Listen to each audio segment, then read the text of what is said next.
ప్రేక్షకులకు శుభాభివందనాలు. ఈ రోజుల్లో మనం చూస్తున్నాము చాలామంది మరి వివాహాలు కాక ఇబ్బందులు పడుతూ ఉంటే మరి వివాహాలు అయినటువంటి వాళ్ళు మరి మళ్ళీ వాళ్ళు విడివిడిగా జీవించడం లేదా ద్వితీయ వివాహాలకు ప్రయత్నం చేయడం మరి ఒంటరిగా జీవించడం చాలా బాధాకరమైనటువంటి విషయాలు చూస్తున్నాం.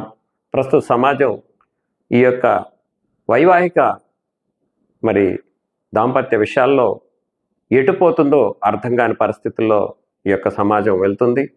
మరిది ఎందుకు జరుగుతుంది ఏంటి మనం తెలుసుకునే ప్రయత్నం చేద్దాము.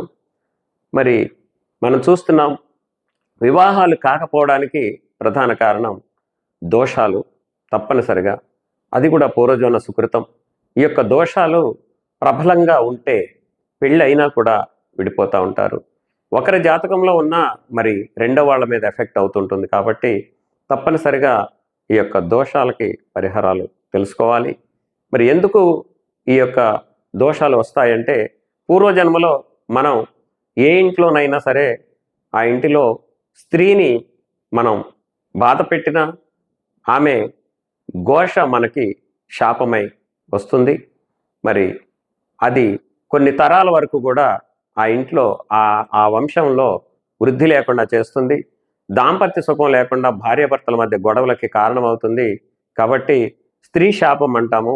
అలాగనే ఒకరు కారణం అయినప్పటికీ ఇక్కడ ప్రధానంగా ఈ యొక్క వైవాహిక దాంపత్య విషయంలో ఇది పూర్తిగా కూడా దోషభూయిష్టమైనటువంటిది, శాపగ్రస్తమైనటువంటిది. పూర్వజన్మలో చేసినటువంటి పాపాలకై తగినటువంటి ఫలితాలని ఇప్పుడు అనుభవిస్తున్నటువంటిది. అంతేకాదు వాళ్ళు మళ్ళీ ద్వితీయ వివాహాలు చేసుకున్నా కూడా అటువంటి వాళ్ళు కూడా సరిగా ఉండనటువంటిది పరిస్థితులు చూస్తున్నాము. మరి అసలు పెళ్ళే కాకుండా పెళ్లి మీద విరక్తి పుట్టి అసలు పెళ్ళే చేసుకోకూడదు అనేటువంటి వాళ్ళు కూడా ఉన్నారు. ఇదంతా కూడా కర్మఫలం అని చెప్పవచ్చు. మరి దీనికి పరిహారం ఏమిటి, ఎట్లా దీనికి ముగింపు ఏమిటి, పరిహారం ఏంటి, దీన్ని ఎలా ఆపాలి? తప్పకుండా పరిహారం ఉంది. కానీ ఎవరు ఆచరించేంత సమయాన్ని తీసుకోవట్లేదు. కారణం ఏంటంటే జ్యోతిషం అంటేనే వీళ్ళకి ఈ తెలుసుకోవడానికి ప్రయత్నం చేయడం అంటే జ్యోతిష్యుడినే పట్టుకోవాలి. జ్యోతిష్యుడు వీళ్ళ పూర్వజన్మ కర్మల గురించి తెలియజేస్తూ వీళ్ళకి దాంపత్యంలో ఎందుకు ఇటువంటి పరిస్థితులు ఎదురవుతున్నాయో, ఎందుకు ఈ కలహాల కుంపటి జరుగుతుందో, ఈ కలహాల కారణం ఏ గ్రహాలో వాటిని గురించి తెలియజేస్తాడు. కానీ తెలుసుకునే ప్రయత్నం చేయడానికి కూడా వారు ప్రయత్నం చేయట్లేదు. కారణం ఏంటంటే ప్రతిదీ కూడా వ్యాపారం అయిపోయింది. జ్యోతిష్యం కూడా వ్యాపారం అయిపోయింది. కాబట్టి తెలిసినా తెలియకపోయినా, ఏం తెలిసినా ఏం తెలియకపోయినా ఏదో చెప్పడం, సర్పదోషం నాగదోషంతో సరిపెట్టేసి ఏదో ఒకటి పూజలు చేయించేసి వాళ్ళు చేసి విసిగిపోయి వేసారిపోయి ఉన్నటువంటి వాళ్ళు, మేము చేసినా కూడా ఫలితం రాలేదు అనేటువంటి బాధాకరమైన సంఘటనలో వింటున్నాము. కాబట్టి తప్పనిసరిగా దాన్ని ఎలా చేయాలి, ఎందుకు చేయాలి, అది చేస్తే నిజంగా మరి మనకి ఆ ఫలితం వస్తుందా అనేది కూడా ఇక్కడ నేను చెప్తాను, ఛాలెంజ్ చేస్తాను. తప్పుగా అర్థం చేసుకోకండి. ఏదో నేను గొప్పవాడిని చెప్పడమో లేకపోతే ఇందులో నిష్ణాతుడని చెప్పడము అదని కాదు. తప్పనిసరిగా మనం ఏదైతే సంకల్పం చేస్తామో ఆ సంకల్పం, ఒక చిన్న పూజ చేసినా కూడా సంకల్పం చేస్తాం. మన పేరు గోత్రం చెప్పుకొని మనకి ఏం కావాలో, మనం ఏం బాధలు పడుతున్నామో భగవంతుడి సంకల్పపూర్వకంగా మనం చేస్తాము. మరి ఇటువంటి దాంపత్యమైనటువంటి విషయాల్లో గొడవలు ప్రబలంగా జరుగుతున్నాయి, విడిపోటే పరిస్థితులు వస్తున్నాయి. మరి అవి భవిష్యత్ తరాల మీద పడుతుంది. మరి దీని గురించి వాళ్ళు మరి ఆలోచన చేసే పరిస్థితి వస్తుంది. కానీ మరి ఇప్పుడు ఏం చేయాలి? నేను చెప్పేది ఏమంటే, ఏదైతే మనం సంకల్పం చేసి భగవంతుని ఆరాధన చేయాలని మనం అనుకుంటున్నామో, ఏ మందు అంటే అక్కడ ముందు రోగం తెలుసుకోవాలి. రోగం తెలుసుకోకుండా మందు వేస్తే ఉపయోగం లేదు. తప్పనిసరిగా జాతకంలో ఎవరి జాతకంలో భార్యాభర్తల ఎరువుల్లో దోషం ప్రబలంగా ఉంది, ఆ దోష ప్రభావం ఇద్దరి మీద పడుతుంది. కాబట్టి ఆ దోషం తెలుసుకోవడం అనేది ఇక్కడ ఇంపార్టెంట్. అది దోషం తెలుసుకొని తగినటువంటి మందు, తగినటువంటి యొక్క పరిహారం చేస్తేనే తప్పకుండా పోతుంది. తప్పకుండా దానికి పరిహారం ఉంటుంది.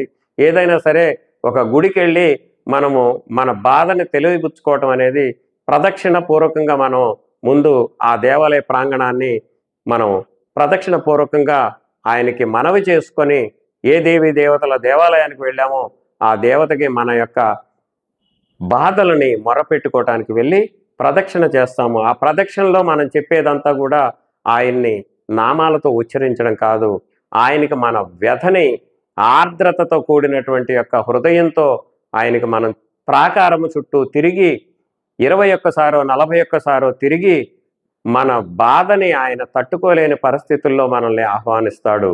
అప్పుడు మనం వెళ్ళి ఆయన్ని ప్రదక్షిణ అంటే ఇదే ప్రాకారము చుట్టూ తిరిగేదాన్నే దక్షిణ ఇవ్వటం. ప్రాకారం చుట్టూ తిరిగి దక్షిణగా ఇవ్వటం. ఎవరికి ఇస్తున్నాం? ఆ యొక్క ప్రధాన దేవత ఎవరైతే ఉన్నారో వారికి ఇచ్చి మన బాధల్ని చెప్పుకుంటున్నాం. అదే ప్రదక్షిణ. అప్పుడు ఆయన అనుమతితో లోనకి వెళ్ళి మనం ఆయన్ని మొరపెట్టుకుంటే తప్పనిసరిగా మనకు మంచి ఫలితాలు కలుగుతాయి. అలాగనే ఈ పూజలో కూడా మనం నిజంగా పూజ ఎందుకు చేస్తున్నామో, ఏదో అయ్యవారు చెప్పారు కాబట్టి మనం చేస్తున్నాము, చేసేసాము, అయిపోయింది అనేది కాదు. ఆర్ద్రతతో కూడి నా దాంపత్యం సుఖ సంతోషాలతో ఉండాలి, మా మధ్య ఎటువంటి కలతలు రాకుండా ఉండాలని మనస్సులో సంకల్పించుకొని చెప్పినటువంటి పూజను శ్రద్ధాభక్తులతో చేస్తే తప్పకుండా ఈ యొక్క దోషం పరిహారం అవుతుంది.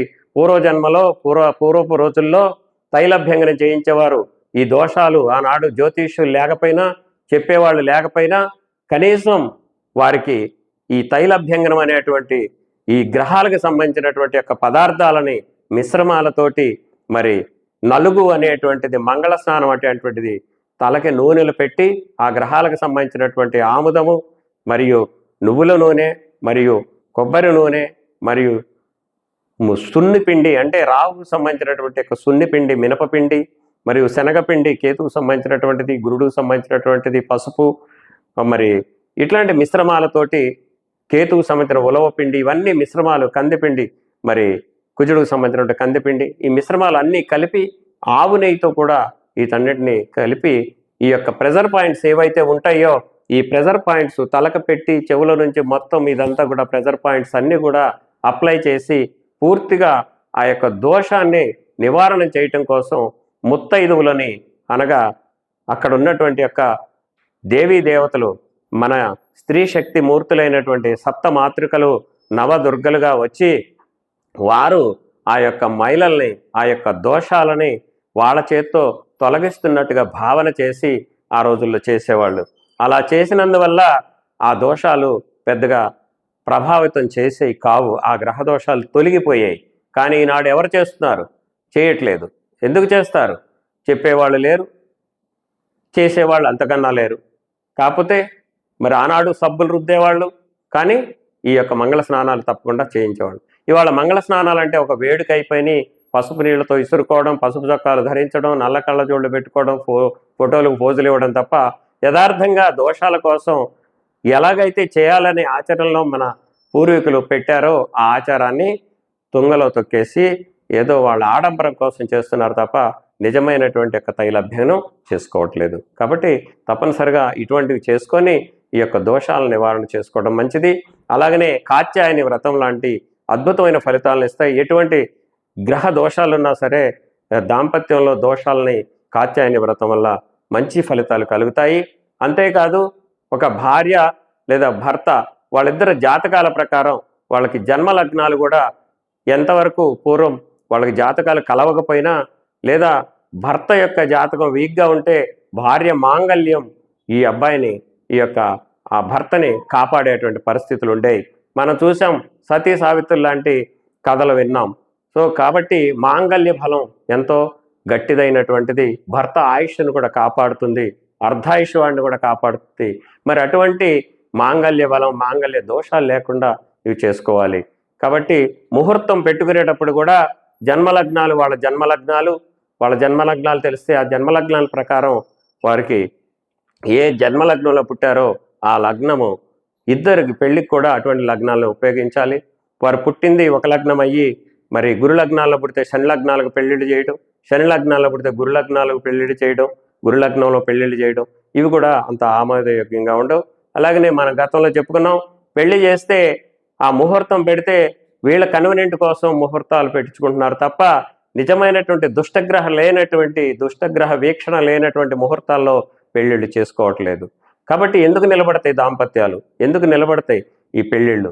కాబట్టి అర్థం చేసుకోండి. ఇక నుంచైనా ఈ యొక్క ఈ దాంపత్య దోషాలు, మరి ఈ విడాకుల వ్యవస్థకి స్వస్తి పలకండి. తప్పనిసరిగా ఇక నుంచైనా అలా చెప్పిన విధంగా చేసుకుంటారని తెలియజేస్తూ, సర్వే జనా సుఖినో భవంతు, సమస్త సన్మంగళాని భవతు.